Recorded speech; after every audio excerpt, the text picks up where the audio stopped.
గ్రామం రావడానికి గల కారణం ఏంటంటే 2000 సంవత్సరాల క్రితం యేసు ప్రభు వారు చెప్పారండి, సర్వ సృష్టికి వెళ్ళని ఆనాడు అపోస్తులు 12 మందికి సువార్త ప్రకటించమని ఆయన ఆజ్ఞ ఇచ్చాడండి. ఆ ఆజ్ఞ ప్రకారం మరి ఇవాళ ఈ గ్రామం రావడానికి గల కారణం అండి దేవుడండి. మనము దేవుడంటే ఎవరు, ఆయనకు ఉండవలసిన లక్షణములేమి, ఆయన ఎలా ఉంటాడు, ఆయన యొక్క ప్రత్యక్షత ఏంటి అని మనం ఆలోచన చేస్తే దేవుడికి రూపం లేదండి. దేవుడు నిరాకారుడు, ఆయన ఆత్మస్వరూపండి.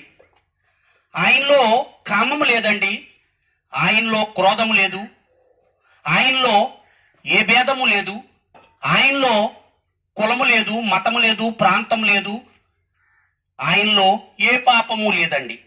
ఆయనే దేవుడు, ఆయనే సర్వసృష్టి అండి. సర్వసృష్టిని సృష్టించిన దేవుడండి. ఈ సర్వసృష్టిని సృష్టించిన దేవుడికి తారతమ్యం లేదండి. ఈ సర్వసృష్టిని ఆయన శాసిస్తున్నాడండి. ఇందులో గాలి, అగ్ని, భూమి, ఆకాశం పంచభూతాలు అంటారండి మన పెద్దలు. మరి ఆ పంచభూతాలు కూడా దేవుడికి లోబడుతున్నాయండి. అవి ఆయన ఎలా చెప్తే అలా ఆలకిస్తున్నాయండి. ఈ పంచభూతాల్లో ఏది అడ్డం తిరిగినా, ఏది బేకరించినా మనం బ్రతకమండి. గాలి తన పని చేస్తుందండి, నీరు తన పని చేస్తుందండి, ఆకాశం తన పని తను చేస్తుందండి, భూమి కూడా తన పని చేస్తుందండి. అది మనకు తెలియదండి.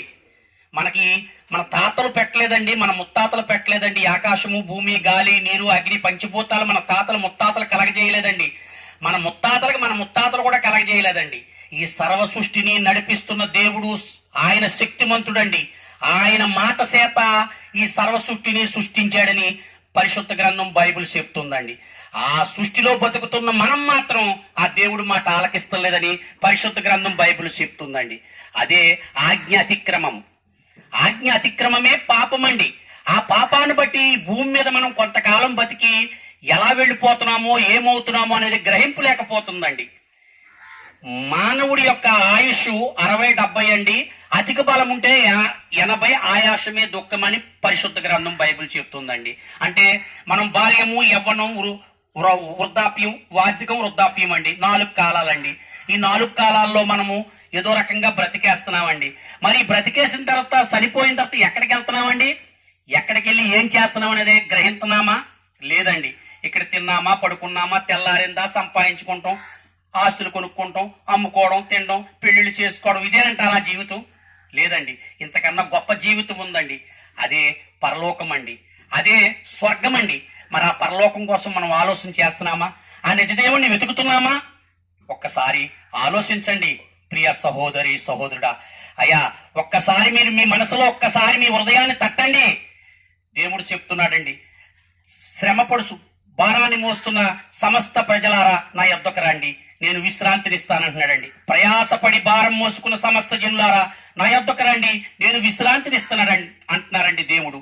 కాబట్టి ఆ నిజదేవుడు తెలుసుకోండి, ఆ నిత్య జీవాన్ని స్వతంత్రించుకోండి. మరి ఇక్కడ మనం ఎలా పడితే అలా బ్రతికేసండి. మరి ఇలా ఉంటే ఆ నిత్య జీవం ఇస్తానంటాడా? లేదండి. ఆ నిజమైన దేవుని తెలుసుకుంటే ఆ నిత్య జీవం అండి. అది శాశ్వత కాలం అండి. అది 100 సంవత్సరాలు, 500 సంవత్సరాలు, 1000 సంవత్సరాలు కాదండి.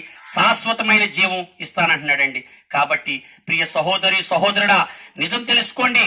ఆ నిజమైన దేవుణ్ణి ఆరాధించండి, హృదయంలో పెట్టుకోండి, పెదాలతో ఆయన ఒప్పుకోండి, మనసులో భద్రపరుచుకుని మీ దగ్గరలో ఉన్న ఆ యొక్క దేవుని మందిరానికి వెళ్ళి ఆ నిజాన్ని తెలుసుకుని ఆ నిజదేవుణ్ణి ఆరాధిస్తారని మా తపన, మా ఆలోచన అండి. మేమేది ఆశించి మీ గ్రామం రాలేదండి. మీరేమో డబ్బులు ఇస్తారనో, భోజనాలు పెడతారనో, టీలు ఇస్తారనో కాదండి. మేము ఇవాళ ఒక 500-700 సంపాదించుకునే రోజుని విడిచిపెట్టి మీకోసం మేము ఇలా తిరుగుతున్నామండి. నిజం తెలుసుకోండి, ఆ దేవుణ్ణి అంగీకరించండి, ఆ పరలోకం చేరతారని ప్రభు పేరట మిమ్మల్ని బతిమాలి వేడుకొనిస్తున్నాం. ఆమేన్, ఆమేన్.